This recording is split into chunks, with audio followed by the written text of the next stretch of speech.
আসসালামু আলাইকুম। আজকের ভিডিওতে দেখাবো 999 ডিএমএস মোবাইল অ্যাপ ব্যবহার করে কিভাবে খুব সহজেই নতুন কাস্টমার তৈরি করবেন।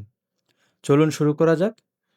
প্রথমে 999 ডিএমএস মোবাইল অ্যাপে ইমেল ও পাসওয়ার্ড দিয়ে লগ ইন করে নিন। লগ ইন করার পর আপনি ড্যাশবোর্ড দেখতে পাবেন। এখন একটু নিচে স্ক্রল করলে নিউ কাস্টমার নামে একটি বাটন দেখতে পাবেন। সেখানে ক্লিক করুন। ক্লিক করার পর একটি কাস্টমার ক্রিয়েট ফর্ম ওপেন হবে। ফর্মের শুরুতেই রয়েছে কাস্টমার বা শপের ছবি যোগ করার অপশন। ট্যাপ টু অ্যাড ফটোতে ক্লিক করে আপনার মোবাইল থেকে কাস্টমার বা শপের ছবি যুক্ত করতে পারবেন। এরপর আসুন বেসিক ইনফরমেশন পূরণ করি। প্রথমেই রয়েছে শপ নেম। উদাহরণ হিসেবে আমি দিচ্ছি বিসমিল্লা ডেন্টাল কেয়ার।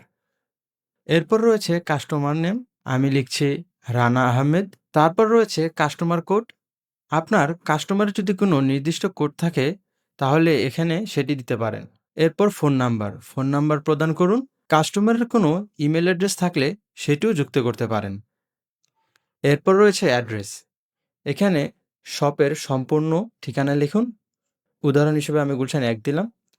তারপর এরিয়া অপশন ক্লিক করে শপ কোন এলাকায় অবস্থিত তা নির্বাচন করুন। এরপর রয়েছে অ্যাসাইন স্টাফ অপশন। এখান থেকে আপনি আপনার প্রতিষ্ঠানে যে কোনো এসআর বা ডিএসআর এর কাছে এই কাস্টমারকে অ্যাসাইন করতে পারবেন। উদাহরণ হিসাবে আমি ডিএসআর ফায়সাল আহমেদ এবং এসআর সুমন মিয়াকে অ্যাসাইন করলাম। এরপর রয়েছে ওপেনিং ব্যালেন্স। কাস্টমার তৈরির সময় যদি পূর্বের কোনো লেনদেন বা বকেয়া থাকে তাহলে সেটি এখানে যুক্ত করতে পারবেন। তারপর রয়েছে ক্রেডিট লিমিট।